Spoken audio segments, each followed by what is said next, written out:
कक्षा 10 के बच्चों के लिए कुछ महत्वपूर्ण टॉपिक में से सबसे पहले हम लोग आज डिस्कस करेंगे ओम का नियम और इसके बाद प्रतिरोधों का संयोजन।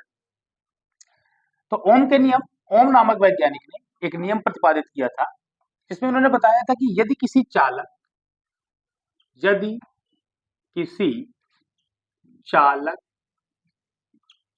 की भौतिक अवस्था भौतिक अवस्था का क्या मतलब है? भौतिक अवस्था का मतलब है जैसे चालक की लंबाई, ताप, दाब इत्यादि, सांद्रता, ये सारी चीजें। ओम का नियम कहता है, ओम साहब कहते हैं कि यदि किसी चालक की भौतिक अवस्था का तात्पर्य है लंबाई, ताप, दाब इत्यादि में कोई परिवर्तन ना किया जाए, कोई परिवर्तन ना किया जाए तो चालक में बहने वाली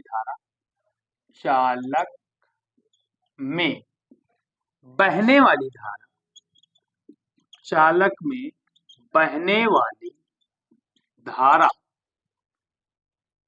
सिरों, किसके सिरों? चालक के सिरों पर उत्पन्न विभवांतर के अनुक्रमानुपाती होता है या होती है। यदि किसी चालक की भौतिक अवस्था का मतलब होता है लंबाई, ताप, दाब, सांद्रता इत्यादि में कोई परिवर्तन न किया जाए, अर्थात अपरिवर्तित रहे, तो चालक में बहने वाली धारा सिरों पर उत्पन्न विभवांतर के अनुक्रमानुपाती होती है। देखिए, ये हमारा चालक है, चालक में बहने वाली धारा क्या है? आई। अब जाहिर सी बात है कि इस चालक में अगर हम धारा प्रवाहित करेंगे तो चालक के बाद यहाँ पर धारा के बाद कुछ ना कुछ रुकावट आएगी। अब ओम ने बताया कि यहाँ पर जो इसके चालक के सिरों का क्या है? विभवांतर है, V है, वो इस पर बहने वाली धारा I के क्या होगा? अनुक्रमानुपाती। मैं थोड़ा सा समझाने का प्रयास करता हूँ। जैसे एक हमने बॉक्स ले लिया या कोई टंकी ले ली, ठीक, और इस टंकी को हमने कनेक्ट कर दिया इस तरह से नीचे से। अब इस पे हमने वाटर फ्लो किया तो जाहिर सी बात है पानी यहाँ जाएगा, लेकिन अगर इस पर हम और वाटर फ्लो करें, जाहिर सी बात है वाटर का लेवल इसमें अगर हम बढ़ावें तो क्या इफेक्ट पड़ेगा? इसमें भी वाटर का लेवल इंक्रीज होगा। इसी प्रकार यहाँ पर V और I में संबंध है कि जब आप I बढ़ाओगे तो आपका V भी निश्चित बढ़ेगा। यही बताता है ओम का नियम। यदि किसी चालक की भौतिक अवस्था में कोई परिवर्तन ना किया जाए तो चालक में बहने वाली धारा सिरों पर उत्पन्न विभवांतर के अनुक्रमानुपाती होती है। ये धारा इसके क्या है? अनुक्रमानुपाती है। यहाँ पर इसको हटाओगे तो एक बराबर का चिन्ह आएगा, अनुक्रमानुपाती हटाओगे तो नियतांक आ जाएगा, क्या? R। नियतांक क्या आ जाएगा आपका? RI। तो ये तुम्हारा R जो होता है, इसी R को प्रतिरोध कहते हैं। यही R क्या कहलाता है? हमारा प्रतिरोध। और इसका मात्रक क्या होता है? ओम। तो इसे ही हम अब डिस्कस करेंगे। अब हम जो है प्रतिरोध के बारे में ठीक से पढ़ेंगे और प्रतिरोधों के संयोजन को भी समझेंगे। प्रतिरोध क्या होता है? प्रतिरोध, इसको समझेंगे। प्रतिरोध से अभिप्राय है धारा के मार्ग में आने वाली रुकावट। धारा के मार्ग में आने वाली रुकावट प्रतिरोध कहलाती। धारा के मार्ग में आने वाली रुकावट प्रतिरोध कहलाती। यहीं पर शॉर्ट में धारा भी डिस्कस कर ले। धारा क्या है? आवेश प्रवाह की दर। धारा क्या है? आवेश प्रवाह की दर। यहीं पर डिस्कस कर ले आवेश क्या है। आवेश से हमारा अभिप्राय है किसी भी पदार्थ का वह गुण जिसके कारण उसमें विद्युतीय या चुंबकीय प्रभाव उत्पन्न होते हैं। पदार्थ का वह गुण क्या कहलाता है? आवेश। आवेश का मात्रक कूलाम होता है। आवेश का मात्रक कूलाम होता है। हम सभी जानते हैं धारा का मात्रक एम्पियर होता है, धारा का मात्रक एम्पियर होता है। तो श्रृंखला चल रही थी हमारी प्रतिरोध की। तो प्रतिरोध में हम लोगों ने जो प्रतिरोध की परिभाषा पढ़ी कि धारा के मार्ग में आने वाली रुकावट प्रतिरोध कहलाती है। प्रतिरोध का मात्रक, प्रतिरोध का जो मात्रक होता है ओम होता है। इसे हम इस चिन्ह से प्रदर्शित करते हैं, OHM, ओम लिखते हैं इसे। इसमें जो मोस्ट इंपॉर्टेंट कंटेंट है जो कि हाई स्कूल की परीक्षा में पूछा जाता है, अगली कक्षाओं में भी ये काम आएगा।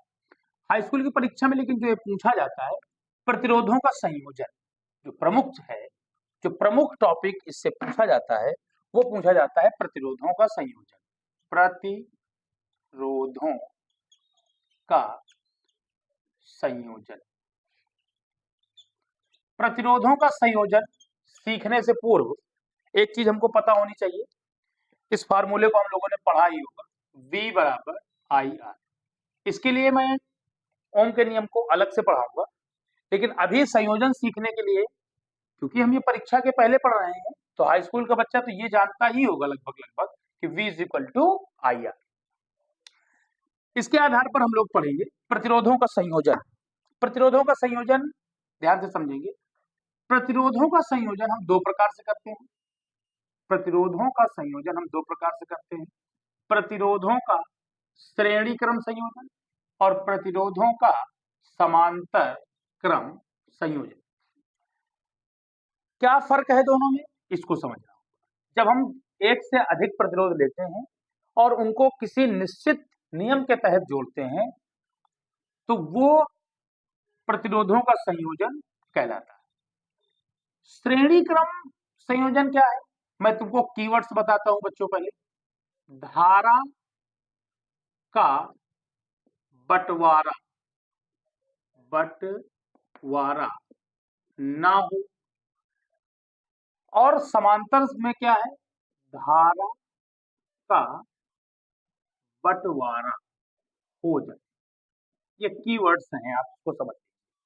श्रेणी क्रम आप कैसे पहचानेंगे, जब भी प्रतिरोधों का ऐसा संयोजन आपको दिखे कि जहां पर धारा का बंटवारा ना हो तो वो संयोजन श्रेणी क्रम संयोजन, और अगर धारा का बंटवारा हो जाए तो वो संयोजन आपका समांतर क्रम संयोजन कहलाता है।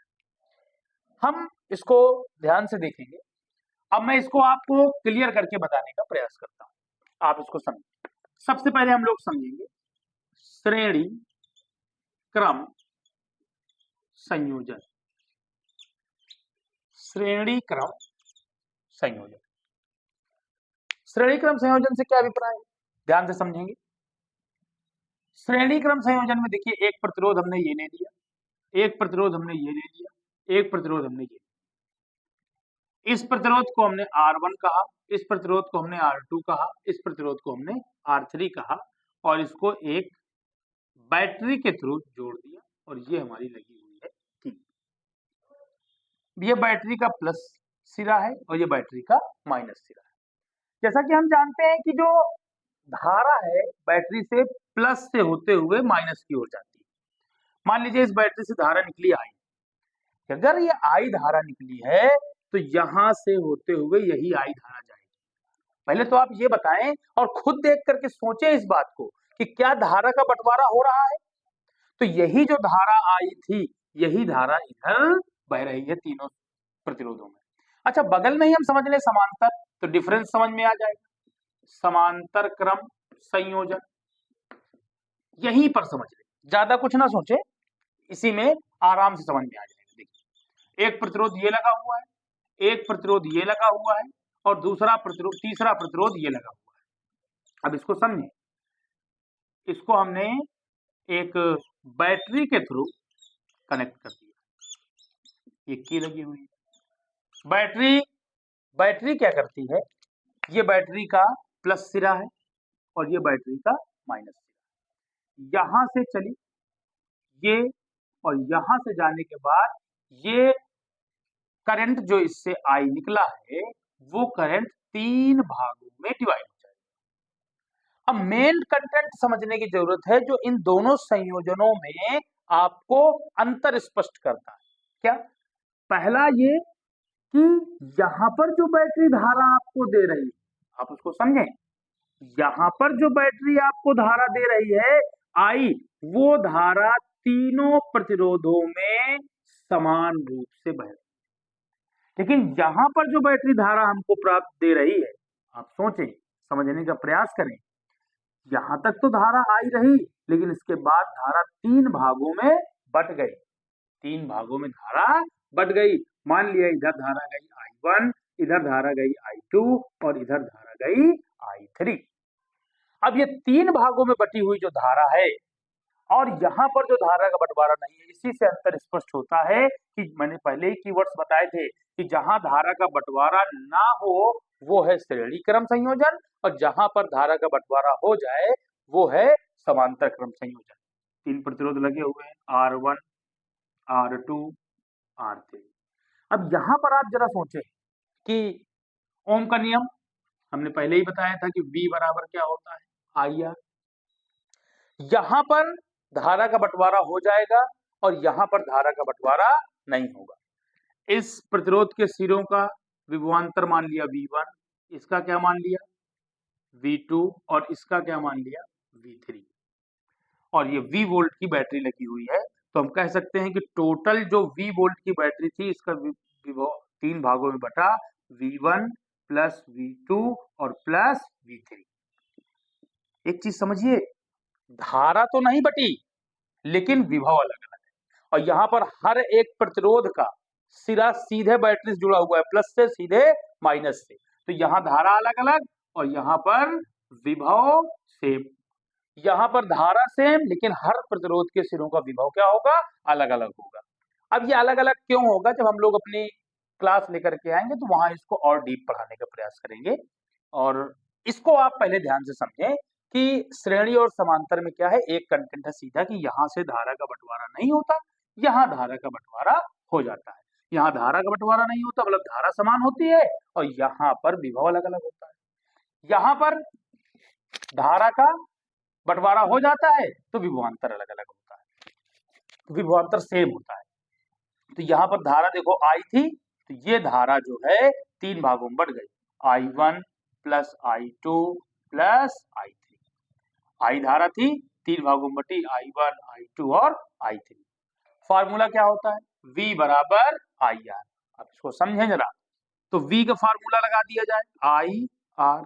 V1 का धारा तो वही है, यहाँ पर, यहाँ भी I होगी, यहाँ भी I होगी, यहाँ भी I होगी, क्योंकि धारा का बंटवारा नहीं हुआ, तो ये हो जाएगा IR1। ये क्या हो जाएगा IR2। ये क्या हो जाएगा IR3। तो IR ऐसे रहेगा, I ले लीजिए कॉमन, तो हो जाएगा R1 plus R2 plus R3। I से I क्या हो गया, कैंसिल। तो R बराबर क्या आ गया, R1 plus R2 plus R3। ये हमारा फार्मूला निकल करके आ गया है श्रेणी क्रम संयोजन में तुल्य प्रतिरोध का सूत्र है। वही यही फार्मूला से हम यहाँ अप्लाई करेंगे। V बराबर IR है, तो V बटे R बराबर किसके हो जाएगा, I के। V बटे R, जुड़े वाला R कहीं ले जाओ बटे में, तो I की जगह क्या हो जाएगा, देखो I की जगह होगा V अपॉन R, I1 की जगह V अपॉन R1, I2 की जगह V अपॉन R2, I3 की जगह V upon R3। V upon R ऐसे रहने वाला है, V अपॉन R1। देखिए यहां से क्या करें कि V सब में, तो V ले लीजिए कॉमन, तो हो जाएगा 1 अपॉन R1, 1 अपॉन R2 और 1 अपॉन R3। V से भी क्या हो गया, कैंसिल हो गया, तो क्या बचा, 1 बटे R बराबर 1 बटे R1 प्लस 1 बटे R2 प्लस 1 बटे R3। तो ये हुआ समांतर क्रम का तुल्य प्रतिरोध का सूत्र, समांतर क्रम में तुल्य प्रतिरोध का सूत्र, ये श्रेणी क्रम में तुल्य प्रतिरोध का सूत्र। तो आइए कंटेंट के बाद अब सीधे न्यूमेरिकल से जुड़ते हैं। जैसा कि पहला प्रश्न आपको देख रहे हैं, पहले प्रश्न में फिगर है और पूछ रहा है कि ए तथा बी के बीच प्रतिरोध, परिपथ में पूरे परिपथ की धारा, ए तथा बी के मध्य विभवांतर। चलिए देखते हैं, तो पहले प्रश्न को हल करेंगे। मैंने आपको पहले ही कंटेंट में वीडियो में शुरुआत में पढ़ा दिया है कि आप पहचानेंगे कैसे कि कौन परिपथ में, किस परिपथ में प्रतिरोध श्रेणी में है और किस परिपथ में प्रतिरोध समांतर क्रम में। कीवर्ड्स बताया था, धारा का बंटवारा ना हो, नहीं हो, और इसमें क्या है कि धारा का बंटवारा हो जाए। ठीक, तो इसी कीवर्ड्स को आगे बढ़ाते हैं और श्रेणी का सूत्र हम सभी जानते हैं। अगर श्रेणी में है तो R बराबर R1 plus R2 plus R3, और अगर समांतर में है तो जानते हैं 1/R बराबर 1/R1 plus 1/R2 plus 1/R3, dot dot dot जितने भी प्रतिरोध होंगे उतने हम बढ़ाते चले जाएंगे इसी क्रम में। तो जो पहला फिगर है हमने इस पे मान लिया कि ये हमारा है प्रतिरोध R1, ये हमारा प्रतिरोध R2, ये हमारा प्रतिरोध R3 और ये हमारा प्रतिरोध हुआ R4। अगर इस सेल द्वारा, ये प्लस सिरा है सेल का, ये क्या है माइनस, अब करंट क्या दिया जाता है I करंट चला, लेकिन ये करंट यहां तक तो I है, लेकिन जैसे ही ये करंट इधर बढ़ा तो ये दो पार्ट्स में डिवाइड हो गया, इधर गया I1 और इधर गया I2। मतलब यहां पर धारा का बंटवारा हो रहा है, अर्थात कहने का मतलब ये है कि ये वाला इधर का पूरा और ये वाला पूरा सिस्टम, इसका ये पूरा सिस्टम इस सिस्टम के साथ समांतर क्रम में, जबकि I1 करंट इधर आ चुकी है इधर, अब यहां तक इसका कोई बंटवारा नहीं हो रहा, तो हम कह सकते हैं कि R1 और R2 में I1 धारा ही बह रही है, अर्थात R1 व R2 श्रेणी क्रम में है, श्रेणी क्रम में है। R1 व R2 किस क्रम में है, श्रेणी क्रम में। इसी प्रकार I2 करंट यहां पर आ गया है, ये I2 करंट ऐसे निकल जाएगा, अर्थात हम ये भी कह सकते हैं कि R3 व R4 भी किस क्रम में है, श्रेणी क्रम में। हमने मान लिया, माना R1 व R2 का तुल्य प्रतिरोध, R1 व R2 का तुल्य प्रतिरोध R डैश है। वहीं पर इधर भी मान लिया कि माना R3 व R4 का तुल्य प्रतिरोध R डबल डैश, इसका तुल्य प्रतिरोध अलग मान लिया और इसका तुल्य प्रतिरोध अलग मान लिया। देखिए, तो हमारा ये श्रेणी क्रम में है, तो हम यहाँ कह सकते हैं श्रेणी क्रम का सूत्र होता है R बराबर R1 प्लस R2, लेकिन यहाँ तुल्य प्रतिरोध R डैश है तो R डैश लिया जाए।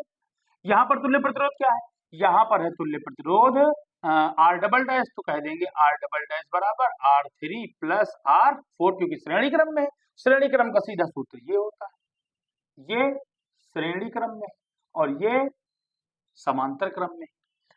तो यहां से R1 प्लस R2, तो R डैश का मान निकालो, R डैश बराबर R1 देखो 4 है, R2 2 है, तो R डैश बराबर 4 2 6 हो। R डबल डैश R3 2 है, R4 1 है, तो R डबल डैश बराबर हो जाएगा 3। R डैश और R डबल डैश देखेंगे, इतने को हमने सॉल्व कर लिया, तो ये दोनों सॉल्व होकर के बचे हैं सिर्फ आपके पास 6 ओम, और ये दोनों सॉल्व होकर के क्या बचे हैं, ये बचे हुए हैं आपके पास 3 ओम, और इस प्रकार से ये सेल द्वारा अभी भी कनेक्ट हैं। अभी आप देखिए यहाँ पर भी एक 3 ओम का प्रतिरोध लगा हुआ है, हमने इसको इतना सॉल्व कर लिया, ये बचा, ये सॉल्व कर लिया, ये बचा, बाकी वही। यहां से जो करंट आया ये दो पार्ट्स में बट रहा है, देखो यहां से जाने के बाद कुछ इधर चला जाएगा और कुछ इधर आ जाएगा, तो हम कह सकते हैं कि ये तुम्हारा, क्योंकि करंट बट रहा है तो ये कौन से क्रम में है, ये हमारा है R डैश का मान और ये है हमारा R डबल डैश का मान, तो ये दोनों किस क्रम में हो गए, ये दोनों हो गए समांतर क्रम में। तो यहां पर फिर से लिखेंगे कि R डैश व R डबल डैश समांतर क्रम में है। माना तुल्य प्रतिरोध R ट्रिपल डैश। तो सूत्र क्या होगा, क्योंकि दो प्रतिरोध है, ध्यान से समझेंगे। तो सूत्र क्या होता है, 1/R बराबर 1/R1 प्लस 1/R2।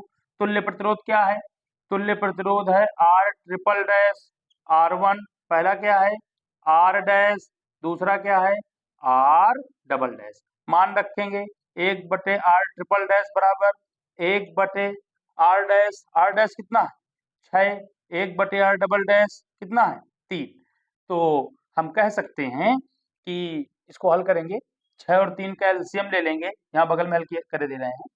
तो 1/R ट्रिपल डैश बराबर 6 और 3 का लासा 6 आ जाएगा, 6 का 6 में भाग कराओ, एक बार, एक एकन्नम 1, 3 का भाग कराओ, 6 में 3 दूनी 6, 2 एकन्नम 2, 1/R ट्रिपल डैश बराबर 2 1, 3/6, 3 का 3, 3 दूनी 6, 1/R ट्रिपल डैश बराबर 1/2, 1/2। तो क्रॉस मल्टीप्लाई जब करा देंगे इसमें, तो ये आ जाएगा आपका R ट्रिपल डैश बराबर 2, R ट्रिपल डैश बराबर 2। मतलब इतने का तुल्य प्रतिरोध आप निकाल चुके हैं। अब इसके आगे देखेंगे, ध्यान से समझ, इसके आगे अगर मैं इसका फिगर फिर से बनाऊं कि इतने को हमने अब सॉल्व कर लिया है, इतने को सॉल्व कर लिया है, तो क्या बचा हुआ है, ये बचा हुआ है आपके सामने, ये बचा हुआ है 2 ओम, और सीधे ये इस प्रकार सेल, और यहाँ पर एक प्रतिरोध और लगा हुआ है 3 ओम का, और इसको हमने शुरू में कुछ नहीं माना, इसको कह देंगे कि ये R5 है। यहाँ भी लिख देंगे कि ये R5 है, और यहाँ भी लिख देंगे कि ये R5 है, और ये हमारा है R ट्रिपल डैश। यहाँ ये प्लस है और ये क्या है माइनस है। कै वोल्ट की बैटरी लगी, कै वोल्ट का सेल है 10 वोल्ट। आप समझे, यहां से प्लस से चला करंट, ऐसे क्या करंट कहीं पर डिवाइड हो रहा है, करंट कहीं पर डिवाइड नहीं हो रहा, कहीं पर नहीं बढ़ रहा है। इसका मतलब है कि R ट्रिपल डैश व R5 किस क्रम में, श्रेणी क्रम में। किस क्रम में है, श्रेणी क्रम में है। माना इनका तुल्य प्रतिरोध, और माना इनका तुल्य प्रतिरोध R है, तो अब श्रेणी क्रम का सूत्र क्या होता है, R बराबर R1 प्लस R2। तुल्य प्रतिरोध तो हमने R माना है, तो R1 की जगह क्या लिखना होगा, R ट्रिपल डैश, R2 की जगह क्या लिखना होगा, R5, R बराबर R ट्रिपल डैश कितना है 2, R5 कितना है 3, तो R बराबर आ गया 5 ओम। अच्छा, यहाँ पर प्रश्न पूछा था कि A तथा B के बीच प्रतिरोध बताना है। A तथा B के बीच मतलब ये वाले को काउंट नहीं करना है। तो A तथा B के बीच, ये देखिए, ये वाला बिंदु A था, ये वाला बिंदु B था।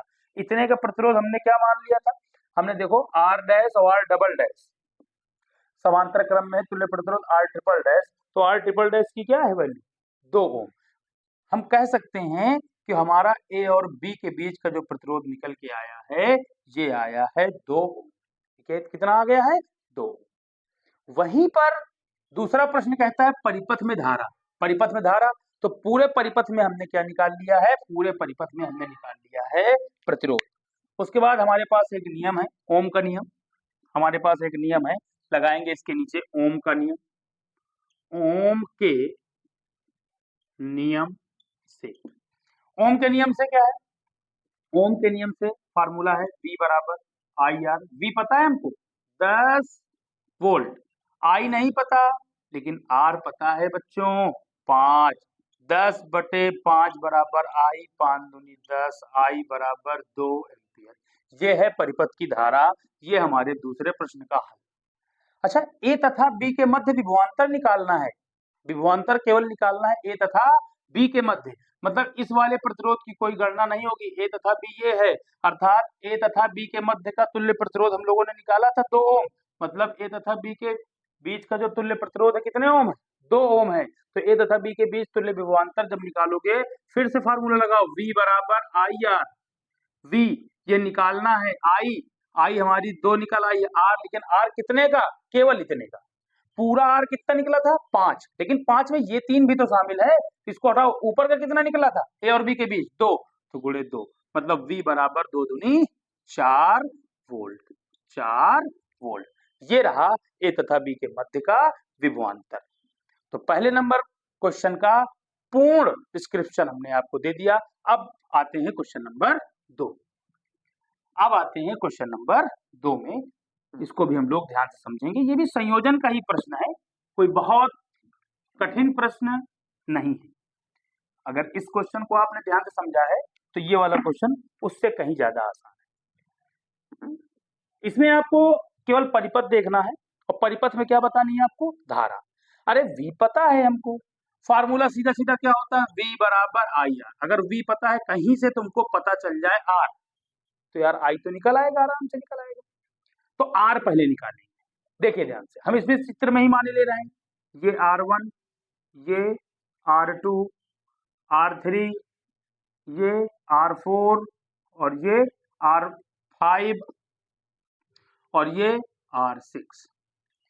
अगर यहां से इस बैटरी ने धारा आई दी, तो यहां से ऐसे चलेगी धारा, और यहां से कई पार्ट में, देखिए यहां से जाने के बाद कई पार्ट में बढ़ गई, धारा बढ़ रही है, और आगे जब यहां से जाएगी तो फिर धारा ये एक हो जाएगी, और यहां जाने के बाद फिर से धारा बढ़ जाएगी। अर्थात R1, R2 व R3 समांतर क्रम में है। क्यों समांतर क्रम में है? क्योंकि इनमें धारा का क्या हो रहा है? बंटवारा हो रहा है। और हम जानते हैं समांतर क्रम में तुल्य प्रतिरोध का सूत्र क्या होता है? 1/R बराबर 1/R1 plus 1/R2 plus 1/R3। मान लिया कि इन तीनों का तुल्य प्रतिरोध R डैश, मान लिया कि इन तीनों का तुल्य प्रतिरोध R डैश है, तो 1/R डैश बराबर 1/R1।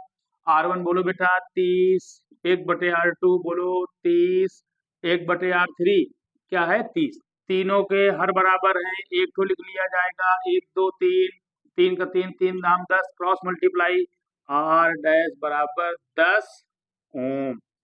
10 ओम आ गया।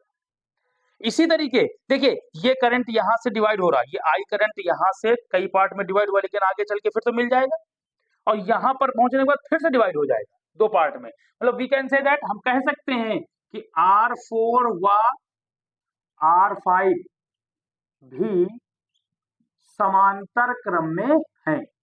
मान लिया, माना R4 व R5 का तुल्य प्रतिरोध क्या है? R double dash.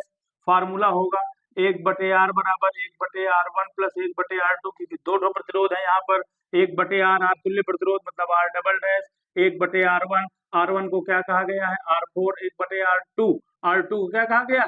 R5, 1/R double dash. मान रखो R4 का मान कितना है? 20, R5 का मान कितना है? 20, 1/R डबल डैश बराबर, दोनों के हर बराबर 1 2 1 1 2 2 का 2 2 दाम 20, क्रॉस मल्टीप्लाई करा दो, R डबल डैश बराबर 10 ओम। ये भी 10 ओम आ गया, इसका भी तुल्य प्रतिरोध 10 ओम। अब R6 10 ओम अलग है।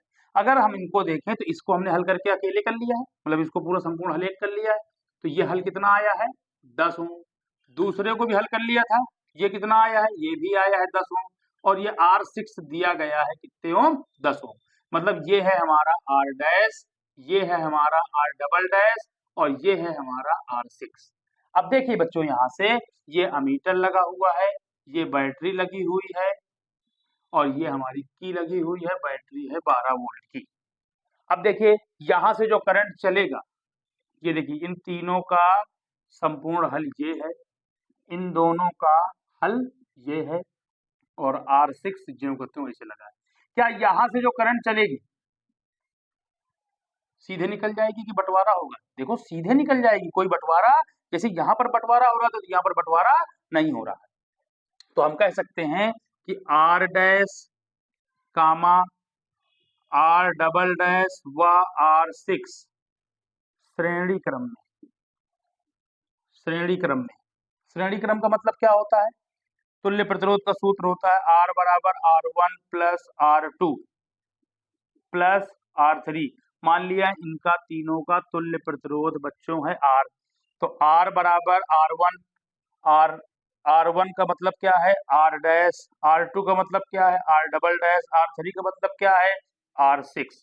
वैल्यू रखो बेटा, R बराबर R डैश 10 ओम, फिर 10 ओम, फिर 10 ओम, तीनों की वैल्यू 10-10 ओम है। R बराबर बेटा क्या आ गया 30 ओम, 30 ओम आया, ये हमारा निकल आया है R। हमको निकालना क्या थी? परिपथ में धारा। सीधे सीधे फार्मूला लगा देंगे लास्टली।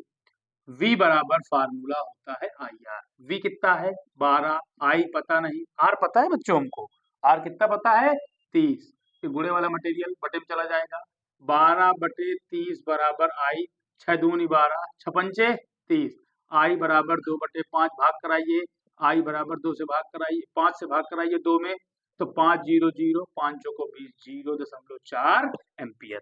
श्रेणी और समांतर क्रम संयोजन का फुल कंटेंट आपको प्राप्त हुआ, और साथ में 2 प्रैक्टिस क्वेश्चन। आशा करते हैं कि ये आपके हाई स्कूल की परीक्षा जो कि 29 तारीख को है, आपके लिए बहुत उपयोगी होंगे। बहुत बहुत धन्यवाद।